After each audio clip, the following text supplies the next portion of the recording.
Good afternoon and welcome to this session. We've got Dame Christine Lenehan with us today, and we've got a very extensive slide deck. So over to you, Christine.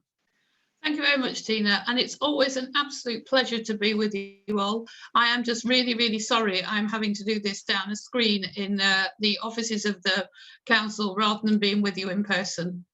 Though the last time I was with you all in person at a conference, it involved a very long way back from a very flooded Chester, for those of you who can remember that. So I am very lucky today. Tina is going to be my Chris Whitty. She is going to take us through the slides, so that'll be good. And what I want to do today really is I want to do three things really. And Tina, I think the next slide tells us. I want to look a bit at what's going on nationally, just to give you a feel at the amount of issues that are going on and let you work out where they fit and what's going on. I want a quick recap on some research we've done on what children and young people have felt about COVID and where that leaves us. And then what I want to do is to look at what happens now. What is the work that the Council for Disabled Children is doing in your areas around the country? How does it involve parents and carers and what's happening? And we're then towards the end of this, there's going to be a chance for you to have some breakout rooms, reflect on what I've said, have a think about what it means to you and come back with some questions. Now, these are wonderful conference organisers, so there are no problems on you getting all of these slides and all of that. And Tina promises me she's also managing the chat.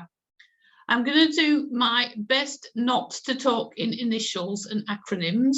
If I do, somebody will remind me, all right, but I'll do my best. So, where are we? A number of things going on. Let's start with the Special Educational Needs and Disability Review. Many of you have followed its every sort of turn along the way. So announced in September, October 2019. So we are 2 years on from announcement. We haven't got a review yet. What's going on then? Well, let me tell you. We are now working hard on the review. It is at draft-ish. What is it doing and what's it taking account of? Some of it has been about the changing nature of schools. When the Children and Families Act came in 2014, there were very few academies, very few free schools. Obviously now education has really changed. So one of the things we have to make sure is that we understand that. So if I'm a parent and my child is at a multi-academy trust, how do I get the information I need? How do I make sure that my child has the services they need? What can I do if I'm not happy? Who do I complain to? Is it the local authority? Is it the school? What happens? So it's really trying to untangle some of that. Some of you who are involved in health will know that health again is changing. There is a bill going through the House of Parliament at the moment that I'm going to talk to you about, which changes the structure of health. So again, how do we make sure that where our children need healthcare, education care and social care, that those things link up and those things come together? There's something about understanding the impact of the pandemic. Everything we know, and I don't have to tell you, as being that families of children with special educational needs and disabilities have suffered disproportionately in the pandemic. And one of the things it's come through, and you'll see it in a bit, is what the pandemic did. It exaggerated all of the fault lines in the system. So it really reflected back to us where the problems were. So how do you take that onto account and how do you look at that? And then, as always, there's also other things going on. So the government launched a strategy for autism. What does that mean then for children with autism and where they fit in this? Interesting, those of you watching the activity on the Down syndrome bill and what will happen to that. So, where do these bits fit? And then also there is an independent review on children's social care. So the SEND review is trying to say, okay, what are the fundamental issues that we need to look at? And how do we take into account the moving parts of the system? So when something comes out, it is in the best place it can be. So Tina, where are we now? Next one. Okay, so I'm going to talk you through what's happening nationally, where this is, so you can see this. if legislation isn't your thing, don't worry too much. I'm not going to go into detail. I just want you, when you're in your conversations, when you're seeing stuff, to recognise where these things fit in and what's going on. So let's look at the next one. Okay. I've got my slides in slightly the wrong order. Don't worry. So in terms of going back to the SEND review, so what does it have to do? What do I think it has to do? It has to do a number of things. It has to make sure that it's worth it. Something has to come out that you've got to read and you're going to think, actually, this is going to make life for my child and my family better. If it doesn't, then what's the point in doing it? So some of it is about making sure it's going to demonstrate improved outcomes for children and families. It is also important that it's financially sustainable. That's not about cost capping children or trying to say the children that we represent are too expensive. It's about trying to make sure that across the system, wherever you live, in whatever authority you live in, there is money there that supports, and we know what it gets spent on, and we know it gets spent on the things that are going to make a difference. We have to, and I think this is the most difficult thing, understand accountability. Who decides what? Who pays for what? How do we get these things together? How, as a parent, so this is my vision, how, as a parent, do you have a clear line of sight through the system? You know exactly at what point, in what place, what you're being offered is. You understand how to access it, and you understand what to do if you don't get it. So that's important. And then the other thing is, when we go back to the Children and Families Act, nobody argued with the vision of an integrated service, health, education and care, 0 to 25, children and young people at the centre of it, co-production as a key principle on everything we did. Nobody argued. What seemed to go wrong, and things did go wrong, is actually the fact that we didn't implement it that way. So not only have you got to have a review that addresses the key questions, you've also have to have a really clear understanding of how you're going to make it work in practice. Who needs to know what? Who needs to be trained on what? What money needs to be in place in the right way? How do we make sure that everyone knows what we're trying to do, and that everyone includes parents? So those are the key issues. Next slide, Tina. Okay, so this is where we are now at this moment. After the summer, at the end of the summer, the Department for Education, who lead the review, but it's a cross-government review, set up an SEND review steering group to take the process through to consultation. There are a range of people involved in that, and that is public. That was attached to the letter that Will Quince sent to parents last week or the week before. The NNPCF and CDC are both represented on that steering group. I've just looked, fifth quarter, can't type either. The Secretary of State and the Minister are both committed. This review is out in the first quarter of next year. So that means it's out in January, February or March. My best guess is this is more towards March than it is towards January, because I still think some of the fundamental things have got to be worked out. What the government has committed to, and what NNPCF and CDC have been pushing them on, is that once it comes out, so it comes out as what's called a green paper. A green paper says, as government, we have considered all this problem. These are our ideas for solution. We now want your opinion on the options that we've put out. With this option work, that option work, what do we do?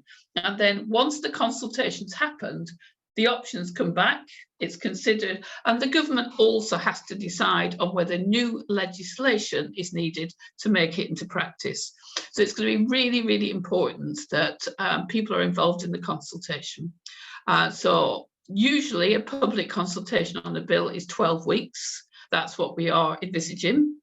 We are already working with government to make sure there are materials for young people to have their say in the consultation, and for parent carers. So parent carer forums will be fully engaged in the consultation when it takes place. So as soon as we have the information on what the Department for Education's plan is, then through contact, through NNPCF and through CDC, we will make sure you have access to the full range of opportunities that will happen. So that's where the review is up to. Okay, let's move on from the review. These are some of the other things that are happening. And again, it's to give you a feel. So a lot of our children are involved in children's social care. The broad picture, everything from those parent groups to the opportunity groups for young children, to the play schemes and the support in the summer holidays, to short breaks and overnight care. The government is concerned about how good it is as a corporate parent. So for lots of children who are in the care system entirely, but also for those children who use social care services. So in January 21, it announced an independent review of children's social care, which is being chaired by a man called Josh McAllister. And the aim of the review, how do children grow up in loving, stable and safe families, and where that's possible, how does the state do the same thing? So if we have a look at the next slide, you will see what they have said about SEND. So for children with special education needs and disability, this is where it came up. About half of children with a social worker also have these needs, and we want to look at whether there are barriers for them to have loving, stable and safe homes. Josh has already talked to many parents of disabled children and to young people themselves, and what they have said, and you will not be surprised, is actually we want generally to have our children at home, but we need to be supported. We need to have short breaks, we need to have play schemes, we need to have emotional support, we need to have people who support us in the way we need to be supported in order to be the families we want to be. So that's what he's heard. And you'll see that also what it said is the SEND review is underway, and one of the jobs of people like me is to make sure those two reviews come together rather than they suggest different things or children get lost between the two reviews. So earlier in the summer, Josh issued a report when we were planning for what is called the Comprehensive Spending Review, the way a government spends its money. And this is what he said on the next slide about disabled children. So what he said was that he felt significant additional funding for effective family help should be there, that it should be available to any family facing significant challenges, and that investment should include parents of children with disabilities, enable those families to be the families we want it to be. So we were quite pleased that Josh had come out and said, you know what, we know that if we intervened early, so for example, if you have a child who doesn't sleep very well, and what you're saying is, you know, I really want this child's my child, I want them to be part of my family, but I need a break. I need either somewhere else he can sleep or that can look after him when he's not sleeping, or I need support, whatever, that those things come in early enough so you're left feeling refreshed and able to manage the needs of your other children and whatever. That's what we wanted. This sort of early stuff, this sort of support in the summer, etc. So that was what he had said in the summer. Now, when the Comprehensive Spending Review came out, we think there probably is some money for short breaks, for example, and the government's trying to work out how they might work with that, how to get that out, how to support that. So we're trying to think of how do these things come together and how do they link across to the different reviews, and how do you make sure, which is a challenge for government, that the money that you want to the money you want to see spent on things actually gets spent on those things and doesn't disappear in the complexities of how local government is financed. But we know that Josh was keen for that money to come through, and we had also, through the Disabled Children's Partnership, as well as the Council for Disabled Children, are looking at pushing government to have that money and have that money out in the system. Okay, next one. So where is he now? Right, so where he is now is they've also now put out a call for ideas. So how would we support families? And the two call for ideas we've put in are one about family hubs. The government's very, very keen on these new family hubs, which are in effect early years wraparound services for children and then support, and how they fully meet the needs of children with special educational needs and disabilities. And also what we've put in is our idea, which is really pleased to be around early help and support. So how do you make sure families get support at the first time they're asked for it, not when they get so desperate it doesn't matter anymore. So those are the sort of pieces of work that we're doing on this review that will go in. The review is an independent report, so it will make recommendations to government, but it also comes out in spring 2022. And you'll see there's a theme about things coming out around the same time. So part of what we are doing from here is trying to take these different pieces and saying, what does all of this add up to in terms of how families of disabled children and those with special educational needs are supported? That's what we're doing. So if we have a look at another of the building blocks, Tina. Okay, right. So the government has also announced there will be a white paper. Now, a white paper, for those of you not used to government language, a white paper says we will legislate. A green paper says we might. A white paper says we will. It says this government is intending to bring legislation in this area. And they've also announced that for spring 2022. I told you there was a theme, and that's how we're looking at them all together. So bits and pieces have been coming out on this Greek white paper, though we're still picking up bits and pieces. We don't have anything formal yet. So what do we know so far? So we know that the government likes multi-academy trusts. And we know that it wants to encourage all schools to become multi-academy trusts, part of them. And that includes special schools, alternative provision, pupil referrals unit. So it wants to look at how do you support all schools to go into that. And we want to look at, that's great, because there are some really, really good multi-academy trusts and some that aren't so good. So how do you make sure that if you do that, children with special education needs and disabilities will get the best deal? It's also keen to look at numeracy and literacy. So one of the things I did last week, I think now, with the new schools minister, was attend a roundtable looking at how we supported children on their basic skill sets and how you identified their needs early, and why some children with some sorts of needs would need to have a different approach, a different way of working in a classroom, a different quality of teaching maybe, to look at that. So part of it is this stat at the bottom. So there are about 30% of children, it varies slightly above the age range, across the age range, who don't meet what's called expected, not standard actually, expected levels. So the government says most children who are 7 should be about here. Most children who are 11 should be about here. But there are actually quite a lot of children who aren't. And if you don't pick those children up early, you can affect them all the way through. And I'm really, really keen that children with special educational needs and disabilities should actually reach the best they ever can be. I don't want them held back by poor teaching, and I don't want them held back by a poverty of expectation. So I've worked with lots and lots of kids who can do really well within what they can do if the teaching's good, if the aspirations are good. I remember falling out with a group of young people once. They came to see me and they said, we've got special needs. I went, yeah, and we have to do homework. And I said, it's an outrage, you have to do homework.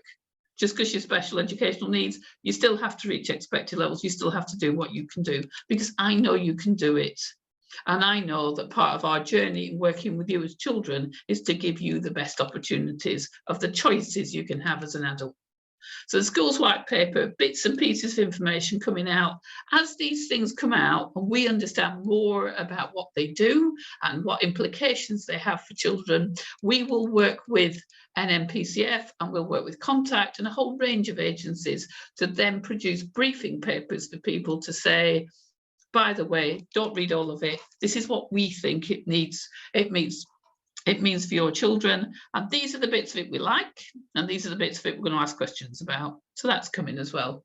So, and another bit in the process next, Tina. Okay, right. The NHS and Social Care Bill. There is some rule in the NHS that says about every 7 years they restructure. And if you're like me and you've been working with the NHS for 40 years, you've seen it just keep going around in circles. Anyway, on the latest restructure, this is in Parliament. So this is working its way through parliamentary process with a goal for it to be law in April next year. So same sort of timelines, remember. The idea is that up until now, for the last few years, the idea was to control the NHS from the centre. The central core of the NHS, they would decide what everybody did. They've gone off that idea now. And they now said, this doesn't work. we now need to look at how we devolve NHS planning down to populations. So how does this group of planning decide populations are what it needs and how its needs to be met? These are the integrated care services, right? And the integrated care services or care systems, like there will be care systems. We have 42 of them across the country. So we've been mapping them, understanding them, what they replace and what they do. They're quite big. And below them, there are a number of mechanisms, etc. The other thing that's in this bill, which is what you saw the saga of if you saw the news last week, is the changes to adult social care funding. Yes, you saw all the stuff about the cap and what happens there and whatever. The other things that is in this bill is a different way of commissioning specialist services. So if you're a parent and you're waiting for a wheelchair assessment for your child, you're working for a mental health assessment for your child, you're waiting for a particular sort of occupational therapy, how is that assessed, on what basis, at what size of the pot should it be? So it's a complicated bill, it's got lots of politics in it, it's got lots of challenges in it. So what we are doing, working across the children's sector, we don't do anything on our own, we work across a whole range of children's agencies, and we work with the Royal College of Paediatrics and Child Health and professional agencies. It's saying, all right, fine, but what does it actually mean for children? What does it mean for the services children receive? And what does it mean for children who have additional needs and the services they receive? So that's where we're up to. And if you go on to the next slide, you'll see where that's got to now. Okay. So in terms of working with Parliament, we work through lobbying. That means we get MPs to ask questions in the process. We write them briefings. We ask them to think about what they're going to do. And as part of that to date, they have committed to develop bespoke guidance, so very specific guidance on how the integrated care systems will meet the needs of babies, children and young people and their families. So they've said, we're going to do that, that's fine. And we said, well, that's lovely, but actually we don't want bespoke guidance, we want statutory guidance. And what that means is if you issue statutory guidance, you have to do it. Bespoke says it would be a really nice idea if you did these things, and that's great. But actually, we want something that says, by law, you need to do these things and you need to understand how they work and what they do for children. So that's the bit of the system we're in now. And the next stage of this is actually in the House of Lords next week. So it's moving quite quickly, but we're working across the children's sector to get stuff done. One of the things we are also working on at the moment is some really clear briefing materials on what one is, how they work, what difference, and some really nice example I was looking at this morning of some really practical examples of that in practice. So as this develops, if you are a parent interested in the health system, you want to know more about it, then we will be able to, again, working in partnership with others, get you the information you need. So you, if you're involved locally, can start asking the right questions about what's going on. Next one, Tina. Okay. I just want this one on your radar. The government is changing how further education works. There's a lot of change going on, isn't there? And it's been looking at teaching and quality and what courses mean children get jobs and don't get jobs and whatever. And it's introduced something called T levels. T means technical. And there have been some worries for the world of special educational needs and disability, because some of that replaces BTEC qualifications, which lots of the children and young people we work with do. So, you know, about 60% of children with SEND and disabilities end up in general further education. And we want those to be the right places to equip children and young people to get jobs. So one of the things that we've been looking at is this disability employment gap. The figures for the amount of disabled adults in employment are awful. There is only something like 19%, I think, of disabled people in employment. So part of what this is looking at is what will it need to take for people to be in employment, and how do we met that? Because lots and lots and lots and lots of the disabled young people and young adults that I work with could and should be in employment, and there are all sorts of barriers that keep them out. So that's one of the things it's looking at. So the key to learners with children with SEND in this is to make sure that that qualifications are appropriate. So we don't suddenly rule people out of a whole range of things because they don't happen to have a particular qualification in maths, for example, when we know they'd be really good at something else. And to tackle some of the barriers that mean that somehow or other people make assumptions about the children and young people that we work with, about what their future might be. So if Tina was allowed to come off mute, she'd be shouting at you now about, for example, higher education. We have quite a lot of young people with SEND in higher education who are doing really, really well. And we need to remember that and aspire for that and make sure that the barriers for them doing that are removed. This is all part of the same system. And again, I think it's meant to be coming into law next year at some stage. Okay. I think we have a final piece of this national jigsaw coming up, Tina. Okay, now that was the jigsaw. I just wanted to do a bit of this. So one of the things we're looking at in all of these things is this sort of new normal. I don't know. I find it really interesting to understand how we are in 10 years' time going to look back about what's happened to us over the last 18 months. It sort of already feels slightly unreal. You can't work out how time has gone. You can't work out quite what's happened. And the evidence that we're looking at on how young people have been affected has been significant.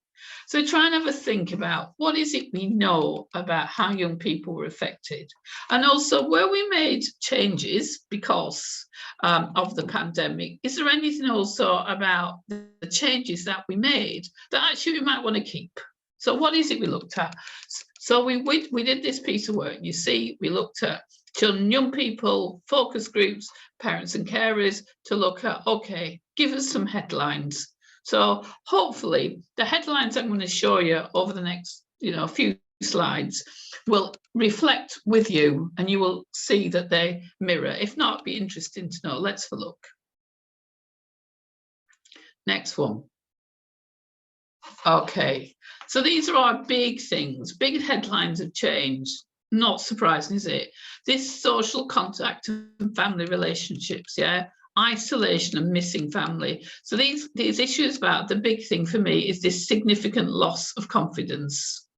So for some children, young people coming out of the pandemic has been pretty tough because somehow or other they've got to go back in the world again. They're having to relearn their social skills, they're going to understand it, and some quite different views coming up. But they sort of not been able to remain in touch with friends, people you haven't seen, all your carer groups, your support groups gone, which is a big thing. And lockdown. We had some young people who were locked down in schools, remember, some were locked down at home, but that sort of usual support, social structures, that routine that many of our children need being taken away and suddenly being replaced by, and then when somebody says, you've been shielded for 12 months, by the way, off you go, you're all right now, thinking, I'm not sure I am. I'm not sure I know how to go back into the real world. I'm not sure how I need to do that and what that means for me. So if we have a look at the next one. For some children and young people though, and this has been a really important finding for us, they've actually said, you know what, lockdown was quite nice because if I was being bullied at school or if it was making me really, really anxious and I was really struggling, the fact I didn't have to do it was helpful. So there is something, isn't it, that actually we have to understand why for some people we have made the school system so challenging that it's so tough that people prefer to work in their bedroom. So what is it we can do that? So you see the young person at the top at the moment talking about liking nowhere busy, not having to, if you think about girls and autism, not having to mask that sort of, yes, I'm in a relationship and I can do this, not having to worry about being bullied, not having to do that. One of the things that I'm very proud that we run through the National Children's Bureau, which is where the Council for Disabled Children is based. And one of the other things that I have the joy of managing is anti-bullying and the Anti-Bullying Alliance. And so I have a look at all of the evidence on bullying. We ran Anti-Bullying Week a couple of weeks ago, and the biggest single group of children who are now being bullied are children with SEN and disability. So what is it we do to support those children in school and whatever? What is the learning we take out of this that reduces anxiety levels in school and supports children in a school? Some of the children actually appreciating their families, which I'm sure as parents you will be glad to see. That actually, for lots of children, rebuilding those relationships at home, spending time without the pressures of the outside world was actually really important. So that's what we're trying to look at. How do you support children in anxiety? How do you support children in relationships at home, and what that means? All right. So let's have a look at the next one. I do hope that the sound is okay in general for people. I can see some sort of stuff coming up on the chat. I will do my best to remain clear. Oh, Miranda Parrott, the sound is poor for you. She is somebody I talk to a lot. But I will do what I can to be as clear as I can be, yeah? And then we'll pick it up. Okay, education. Not surprisingly, almost every child and young person shared that online learning had been difficult for them. One of the things that we found, because we did a lot of work during this time looking at what was happening, was that for lots of families, remote education was a struggle. For some families, it wasn't access to machines or the technology or making it work, particularly in households with a number of children. For some people, like me, looking at a screen all day is not my idea of fun. I'd far rather be in a room with you all at the moment. But for lots of others, if you think that our education system relies on teaching support assistants, let's say learning support assistants for lots of our young people, they weren't there. And parents were suddenly being expected to do things. We also found that some schools were really good at sending material out, which was appropriate for that child's needs, and some weren't. And so that was a challenge. Some schools seemed to send a lot of homework out, and some didn't. And obviously for lots and lots of the children we work with who need a personalised, a one-to-one approach in education, that was almost impossible to do. And while special schools stayed open for children with EHC plans, as did mainstream schools, lots and lots of parents, for all sorts of reasons, did not take up that offer. So attendance in school through the pandemic was very, very low. And, you know, if you're a child, as this parent says at the top, who has sensory needs, keeping looking at a flashing screen all day is not going to help you, is it really?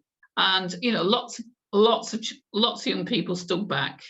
You know, I don't know about you, but when it all started, I had, you know, socials on Zoom, catch up on Zoom. And after a while, I thought, this isn't working for me. It is not my preferred way of communicating. And again, things were quite difficult in terms of what's going on. How do you ask that question? What do you do? So we know that. And one of the things we know now that we didn't know at the time is actually how much evidence there is about how far children are behind of where they would expect it to be. So, you know, you saw as parents all the stuff about Omicron, whatever the new virus is, yesterday. And I was with a meeting online with the DFE and people who worked in education last night. And there is a real passion not to close schools, a real passion that for as long, hopefully now, they stay open, children stay engaged and whatever, because the evidence is so clear that when children are in schools, they do better and it's safer for them. So that sort of challenge still running through the system at the moment. Okay, and the next one, Tina. Okay, and again, this physical and mental health stuff, this is really interesting. You know, all of you will have read about growing mental health needs, and it's not surprising given what everyone's been through. But these quotes really got to me. I thought they were really interesting. This young person who gets angry, I don't know about you, but like most of the people, I am just exhausted about this virus. I've done it, I've been there. Please, could you go away now and leave us alone? So there's a lot of fatigue in the system anyway, a lot of burnout in the system, and this angriness about why is my life like this? Where are we going? What are we doing? And this loneliness, being alone, whatever.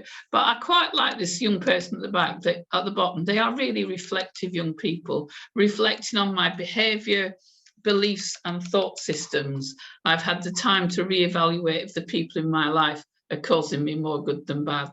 I think that's a fairly profound statement, but we're looking at physical and mental health again. So what did our young people recommend? Hopefully that's the next one, Tina. Oh, no, this one. This is the one before. This is a really interesting one, because when you're working with parents and young people, they don't always agree.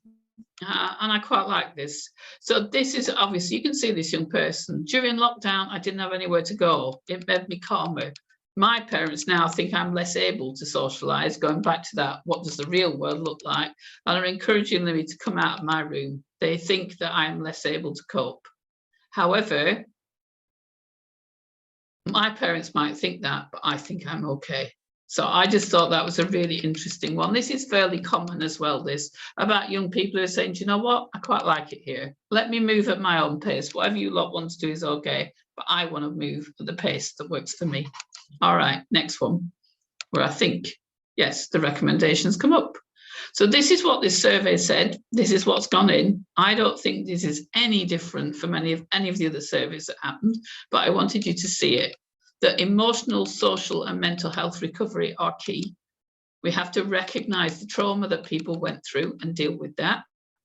That we might keep the things that work well, really understand that. So for some children, for example, when they were having their annual reviews, the fact they were having their annual reviews online worked really well for them, because they felt more comfortable sat in their bedroom or sat in the lounge with their parents talking about the things that happen than they would have felt in a classroom with lots of people. Tribunals seem to have worked relatively well online. So what are the things that work well online that we might keep, and what will we look at? Prioritise family support.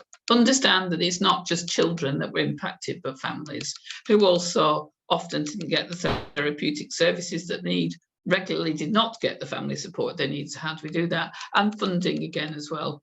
But I like the ones from the young people. Please don't make us have extra school to catch up what we missed. This was the conversations about whether the school day would be longer. Obviously, the decision was taken not to do that.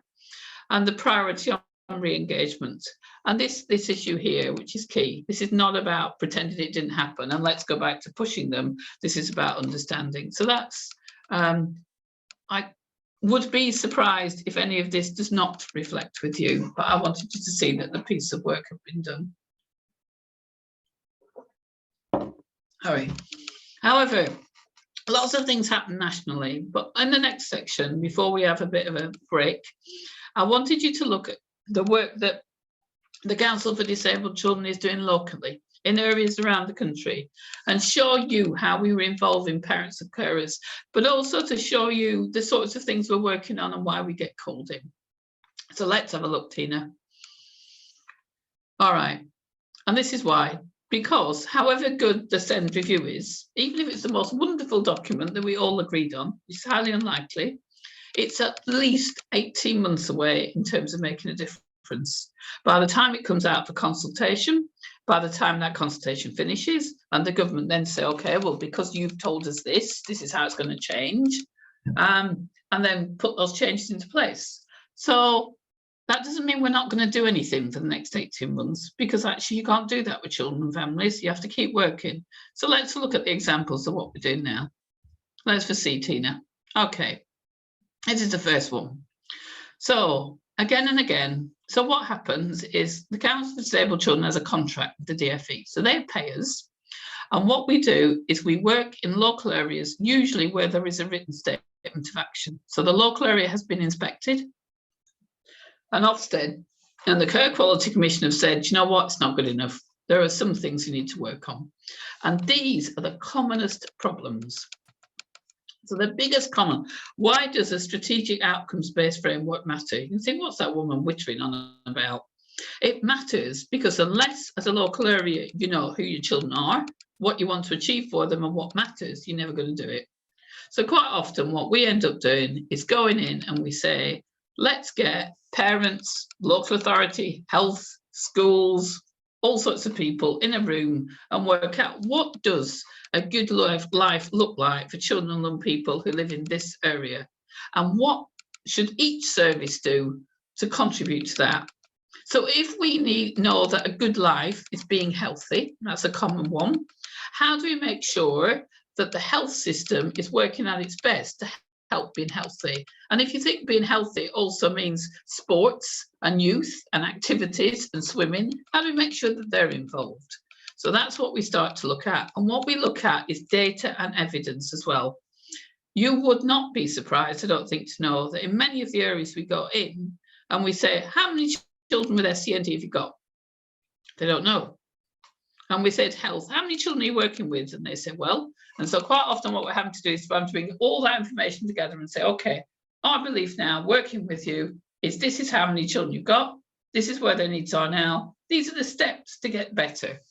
And when we work with parent carers, everything we do works with parent carers in every area. What they do for us in this piece of work is they tell us what matters. You know, systems are very good at deciding what sounds good, but they have to look at what matters. So what is the thing that makes the most difference here? They tell us why they're not working, so they're really clear. The council might think that it's providing the best education possible, but actually you can't access this, or we don't know how to work this, or there aren't enough places here, or whatever.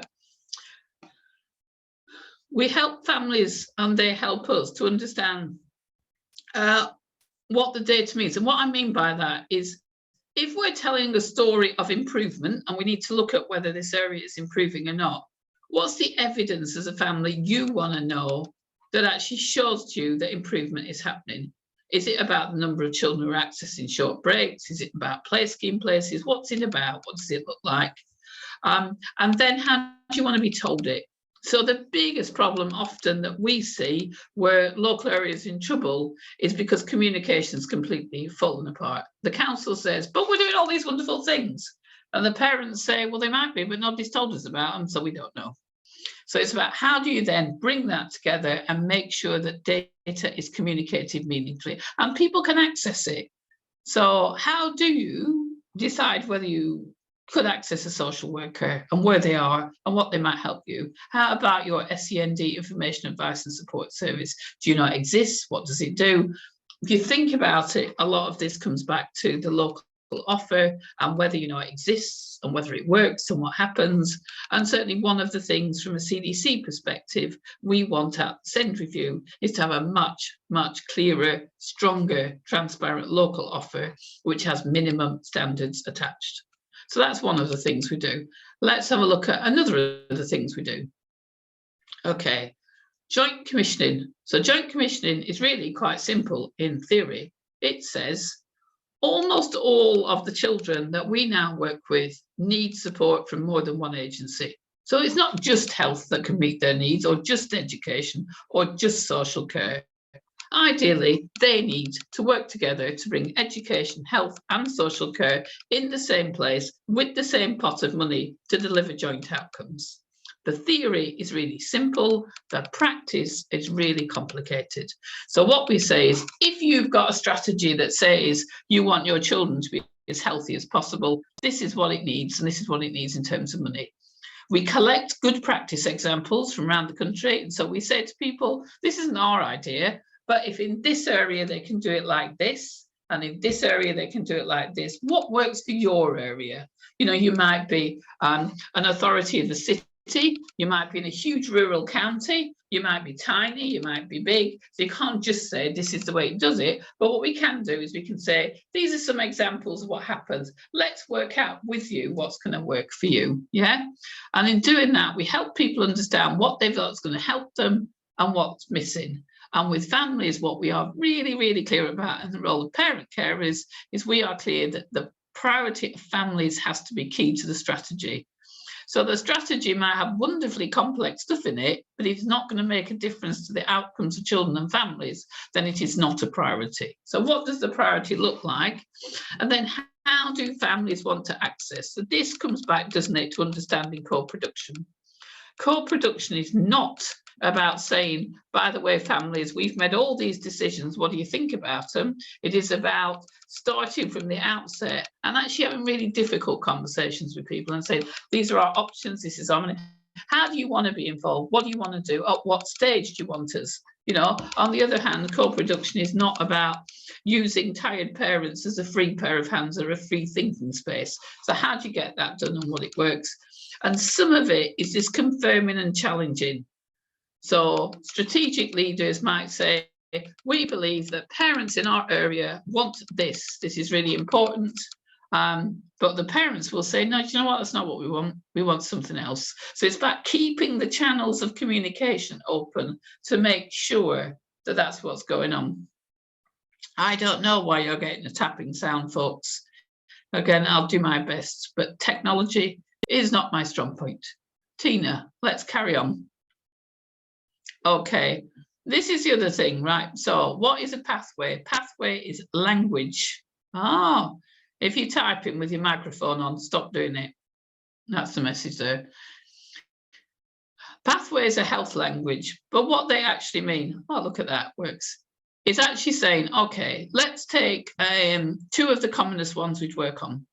So two of the commonest ones would be speech and language therapy, or they would be neurodiversity, that whole issue about autism, ADHD, etc. And it's about being really, really clear what the process is for a family. So you start by having your needs identified or assessed and how you work through and whatever. So what does that feel like? Can we develop it? Who do we need to bring in where about what to make sure it works? How does it look like? So it's like it's sharing with the families, again, what it feels like to achieve it. You should never get to a point with a diagnosis, with a process of thinking, I don't know what will happen next. I don't know what the process is next. I don't know how to identify it next. Yeah. And again, identifying how we're going to do that. So I think we have got some examples of these we've shared with people that are on our website. We did a big piece of work with St. Helens in the Northwest, which brought together families and professionals and young people in a room with a graphic illustrator, these massive drawings that people do, which said, what would neurodisability look like here? What would we need to know? How would schools need to be involved? How would health need to be involved, etc. So pathways are really popular, and pathways are about also outcomes, not just because we've now got a nice pretty picture, but because being on this pathway means you get your needs diagnosed earlier, but it also means then somebody says, aha, you have a need for this. This is how the provision will support your needs so that you can go forward. And the next one, all right, we're nearly there. Is this whole stuff about education, health and care plans. People get completely lost in education, health and care plans, and we end up with a process that feels so bureaucratic and challenging to everyone concerned that people lose sight of the outcomes. So what we do is we go in, we have some e-learning developed so people understand the law, what it does, so they don't spend 4 hours arguing about does it go in box D, box F, box H, etc. And we say, what is happening locally for you that's getting in the way of that? So obviously we can't do that unless families say, this is what it feels like to us, and this is what we want to be different. Often that's about where healthcare advice comes in, or where social care advice comes in when the EHC plan's been developed. Sometimes it's about actually, all right, we had this lovely plan, we have no idea what's happened to it. So it's that sort of stuff, and working on quality. What does it mean? And I think maybe we've got one more, Tina. Okay, nearly there. So we ask people what we make a difference. And so some of this is the difference that we make. And you will see that the three biggest ones, or four biggest ones, I was very pleased, are knowledge, so that people know. You will not be surprised at how many professionals we work with who do not understand the basic law that they're working with. So people feel stronger because they know what they're doing. We make agencies talk to one another, so that seems to work quite well. We provide them with evidence about what they're doing and data. And key, if you can look at 83% or whatever it is about relationships with parents and carers. We move people on from where they've often been, which is in conflict with parents and carers, to understanding that working with parents and carers is the best way of delivering the best services for children, because parents are such powerful advocates, but you have to be clear and you have to work in partnership. And if we look at the final slide here, before you lot get a chance to talk, you'll just see, I'm not going to read these out, but you will see what people have said about the work we do. So parent care has told us that the current pathway doesn't feel co-produced. Parents now feel part of the journey. We're changing our approach from asking the question, what can we do for you, to rather and here's what we're doing. So it's that sort of movement and challenge, and just really creating an atmosphere where things can happen. Right, you've had quite a lot of me now. So some of you will also be involved. This is one part of our work through our work in social care, or in early years, or in learning disability and autism, or in the work we do with SEND information advice and support services. But this is it. This is over to you. This is the questions. Is what you've heard helpful? Come back, Tina. She's so fast. Come back, Tina. Is what you've heard helpful? Does it give you any questions? How often is this sort of thing helpful, and do you want to be updated? And is there something you think we do or that I do that's missing that you want to know about? So next one, what we're going to do through the magic of technology, not mine, is we're going to put you in breakout rooms, and we're going to ask you to have a conversation about what you've heard and what questions it might raise for you. Does none of this feel real to you? Does it feel like a load of rubbish? Does it feel helpful but you want to know more about it? Do you want to know how to get involved in it? Do you think the government's wherever? And then what would be really, really good in your groups is just to get people to come up with 2 or 3 questions for discussion back in the main room. Now, hopefully you'll all be full of energy and full of questions. And if we don't get through it all, then any questions that you have outstanding, I will work with the conference organisers and Tina, who I see a lot of, to make sure that anything we don't do today will answer for you in the future, yeah?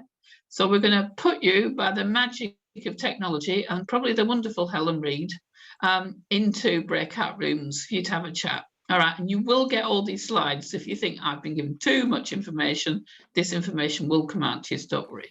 All right, off you go, Helen. Okay, Yeah. so we're in our little groups. Who would like to go first? Did you assign a spokesperson? I can go first for our group, if that's okay. Cindy, that would be amazing. Thank you. I think the overall impression is we found that update very useful and helpful. One person expressed it helped them understand the difference between a white paper and a green paper. And it was good to hear about post-16 being reviewed as well, and that's good to hear that there was more focus on that older child.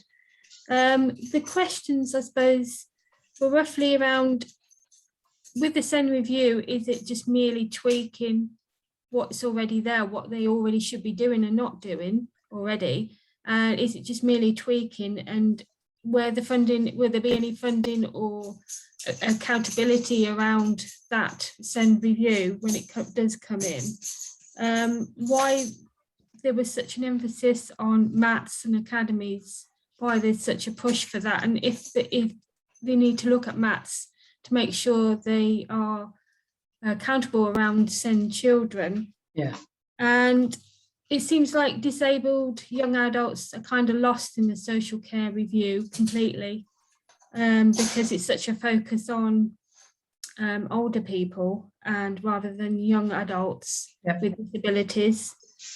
And I think that was mostly it, I think. Oh yeah, with the SEND review, how would that impact on stopping inconsistencies between schools of their quality of what they offer SEND children?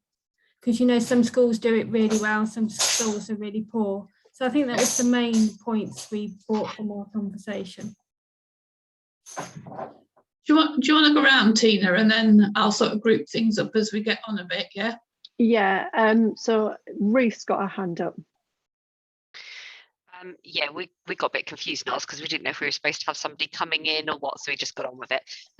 So the first thing that we wanted to get a bit of a better understanding is you talked about when CDC go into areas and do work with local authorities. And we wanted to know how you get parents involved. Are those just PCF parents, or are you going wider? And how are you coordinating that, for example, in areas where a new forum might be being set up to ensure that you haven't got overlap, if that makes sense? So you might have Contact doing some work to set up a forum and running sessions on co-production. You might be running sessions on co-production. We all know how hard it is to get people there, full stop, let alone to two things. The other thing was we talked a bit about the SENDIAS and how some PCFs were involved heavily with their SENDIAS board and others weren't, and there seemed to be a mixture. And I think it was a key thing across all areas saying SENDIAS is underfunded. Just put that out there. Something that you don't know, Christine. And then the other one was about the fact, how do we work with CDC to ensure that we get a understanding across the whole of the system about what co-production is, and that it's not sending out a survey. Quite right. Okay. Thank you. Anybody? Yes, Richard, please come. Thank you. So to answer the question, it was helpful because the information can be translated from into schools and into other, but I think the key information that helped was the social care bill and how that was neatly explained by CDC or by yourself. Then yes, would love the updates, and I think the thing was, can you actually do the updates in other formats? It is nice to get the newsletters, but would love to hear you speak to us, have podcasts and other things that we can put away after. Yeah. Questions. Well, there were questions, but some of the information does not tally with what was on the ground. So some special schools did not have kids with EHCPs within lockdown. And anything else, ladies? I think I've summarized most of the questions around the academization and also parent carer participation in the academies, and how that is, what are the expectations for parents within the academies? Okay. Oh, you've got Sarah. Yeah, Sarah Dolan, you've got your hand up. Thanks, Richard. That was great. I was just going to feedback from group, I think we were 4. The information was really welcomed, and I think we all felt that we'd value more regular updates, so a bit like you've just said about kind of more regular updates, and in a podcasts or whatever would be great, that just regular communication. Again, we really like the post-16 information. Because I've heard about, me personally, I'd heard about all the others, but I didn't know much about that at all. So that really was useful. I think our questions really were about timescales and funding for implementation, really, of anything that comes out of this, as well as how we can coordinate the various reviews and then implement, and not just the parent care forums being funded, but kind of an implementation grant and that type of thing. I think then there was concern from the parent care forums about how much this will impact on current work streams. So, we're doing SEND strategies and we've got different priorities. And then if these reviews come with a totally different angle than we're expecting, is it going to kind of mean we're starting again with a lot of our work? And then I think one thing was about the lessons learned from the pandemic, and it was really, how do we put these into practice really and do things different where it has worked well, but identify those who are going to need more support to get them back to where they were, because they've either not returned to school and that kind of thing. So it's that funding really and support package to do that. I think that was everything. Thank you, Sarah. Just very quickly on updates, it came up in our group actually as well. The NMPCF website, the news section on the website is up to date. We share all that we can. And obviously there are some things we can't share because of confidentiality, and Christine is aware of those issues as well. So we do try and share as much as we possibly can, and we do update it regularly. So please do check the website. Anybody else from the groups that want to feedback before I pick on Kate, possibly? Anybody else? Kate, did you want to come in and just share from our group if you can? Oh Or yeah. we can do a joint effort maybe. Yeah. Did you mean me, not the other Kate? Sorry. Yeah, sorry, Kate. Yeah. Yeah. Yeah. Well, I think there was a couple of comments made, wasn't there? Just about how, you know, it's hard for forums to get that confidence that there is going to be a difference, and then they've got the membership there asking and to see things and wanting to be able to feed back on that update. And Christine was in our group, so she explained, you know, the slides are public and you can share the slides. And there was just a bit of reiteration, I think, in our group about, you know, the challenging role of forums really, and feeling a little bit weary, you know, when, you know, the repetition of things, you know, around annual reviews, education, health and care plans and stuff like that. And, you know, it's this voluntary role with perhaps only 3 or 4 of you, if you're lucky. There was a few comments about that. And also when we were chatting, there was a little bit in the chat about learning from tribunals as well. And then I think the rest of what we were talking about, Tina and Christine, you guys were talking, weren't you? So I don't know if you want to feed back. Yeah, I think one of the things that came up is the sheer volume of information that's been shared, and it's a constant stream. And I think there were some forums that were quite small, maybe have 2, 3, 4 volunteers, and do not have the manpower to keep up with all of it. But also, how do you feed it all in, if you know, to the consultation, or to get feedback if there's only a couple of you that are volunteering? And I think one of the suggestions that was made from a couple of people is actually we need a timeline of some description that gives you a visual of when things are due, and what you need to do from a forum's perspective, if anything, I think would be helpful. And which is why we pointed out about the news section on the website, to keep checking that periodically. Is there anything else you wanted to add, Christine, from that group? No, but I'm happy to just sort of work my way through some of the comments, if that's helpful. So I think on the CDC work itself, so what happens is we have a contract that the Department for Education pay for, and what happens is that when an area has been inspected and there is a written statement of action, there is a conversation with that area about what support it might need in going forward, based on the evidence that the inspectors have found, and hopefully that they have heard from parent carers themselves.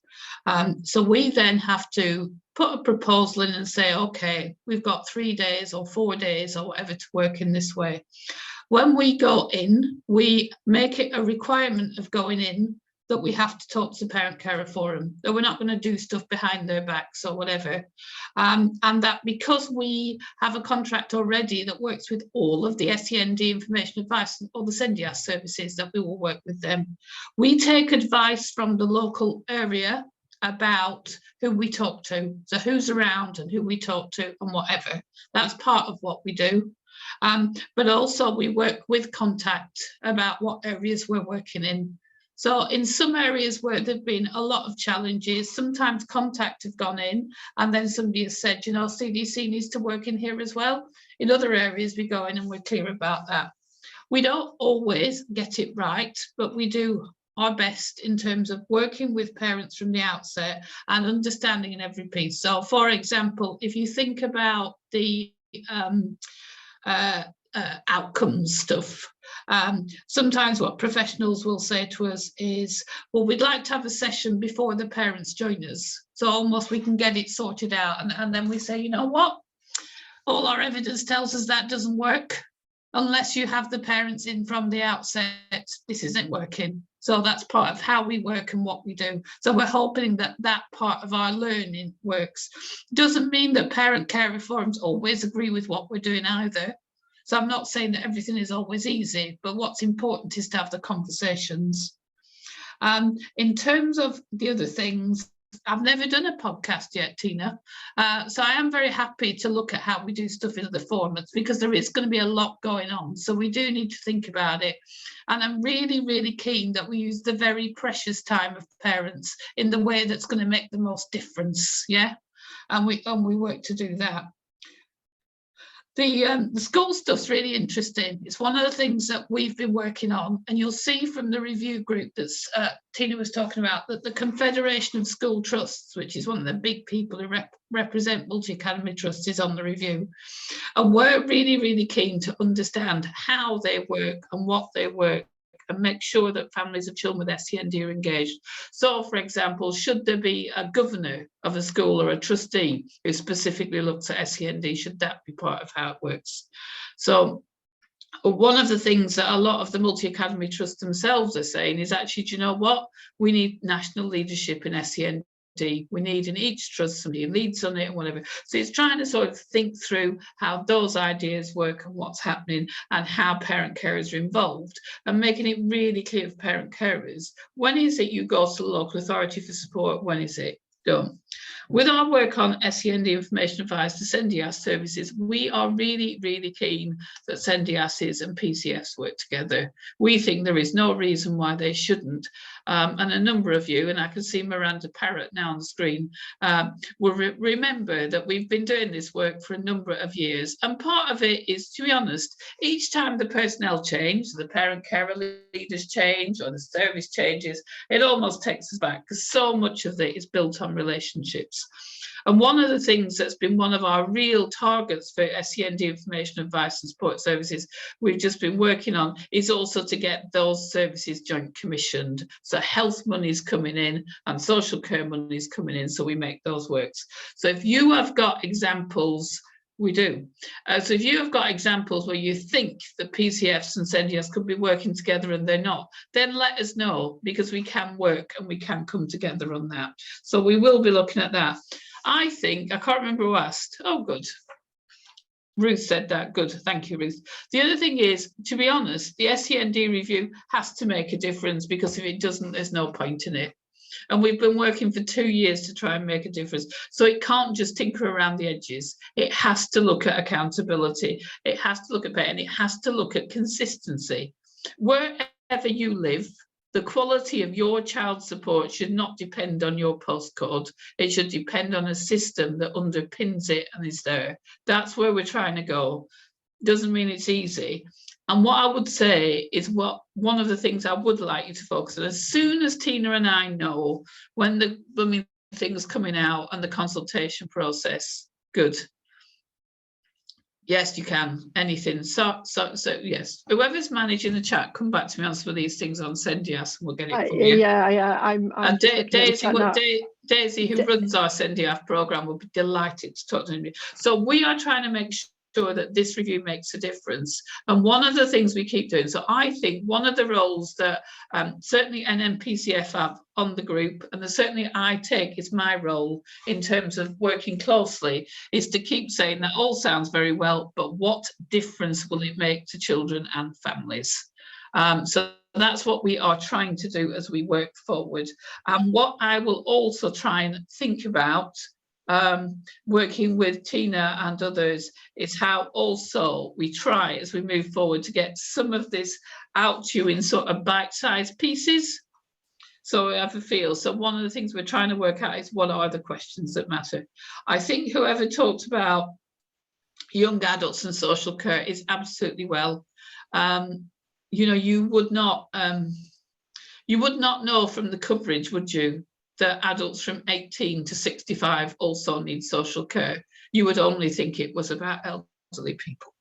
So partly one of the challenges that has always been a challenge for as long as I've done this job, 42 years since I qualified, has been about that transition between children and adult services and what we look at that. So it's going to be really, really important that one of the things we look at as the review comes through is what happens to young people as they go into adulthood. So those are some of the questions that you asked and the issues. I think the key thing for me that's come out of it is, how do we find ways that are sensible uses of time where we can keep talking? That's my thought, Tina. Absolutely. And I've just been sent a message actually to say in the Southwest we're going to be coordinating a short breaks regional event with short break with local authorities. We've done it before. We're going to do it again because of cross-border. Because when you've got children in different localities, they can't always access short breaks to do with because of the school times. So that's really interesting moving forward. Has anybody else got anything from other groups? I'm just conscious we've not heard from all the groups yet. And I know the chat's been going mad about Sendias, which is great because we like to talk about Sendias. It's a good service. And one of the things, I suppose, looking at Parveen's comment and Joanna's there, is also, yes, I'm going to do this podcast. Somebody's going to have to teach me how to do one, but I'm with you there. I've never done a podcast either, Christine. So we'll learn. Yeah, just one of the things that we are looking at now that should be available soon is the DFE have, in the odd way that government policy works, developed an implementation team to support the review findings. That isn't quite done yet, it's the way it works, but they have started to talk to us about who needs training and support once those changes come in, and we have been clear that parents have to be part of that. So we have been clear as we work with on our expert parents programme, on the way we work on other, that unless parents are clear about their entitlements and what the system does, it won't work. So just so you know, that for those of you worried, we are banging that bell, if you bang bells, but you know what I mean. Ruth, you've got your hand up, and I think this will be the last comment because we are closing for time. Yeah, sorry about sending you that text about short breaks. That's all right. Sorry, we had this cryptic email come in and Tina like, don't quite know what this is about, but we've worked it out. So mine, Christine, was just to make you laugh. So we had a situation locally where when Sendias were supposed to be jointly funded between health and the local authority, I was misquoted. And I was quoted as saying they won't get the national funding unless they jointly commission it and get it sorted by March. It's the fastest joint commissioning you've ever seen in your life. It's amazing. I'm surprised you didn't get a bouquet from Daisy on that basis, Ruth. She would have loved it. But there's been some really, really good evidence in the inspections where the inspectorate are now saying, unless you joint fund these services, joint commission these services are not meeting basic requirements. So there is agreed, progress. and our Sendias was picked out in the inspection as being good practice because of being jointly funded. And Parveen, we get it. Yeah, co-production is not saying, here's an idea we had earlier. Thank you for coming to talk to us, but we're going to take absolutely no notice of what you said. Yeah, absolutely. Can I just say to everybody that's joined us this afternoon, thank you so much. It's been a really good session. We've got some good things in the chat that we can look at, and Christine and I are off to learn how to do a podcast, it seems. We are. So that's good. Thank you everybody for taking part. Really enjoyed it. Thank you, Christine, for taking time out of your day. I know you're exceptionally busy, but we've really enjoyed it. Thank you so much. And everybody saying thank you in the chat as well. So great. Thank you. Have a good afternoon, everybody. Take care. Take care, folks. Bye.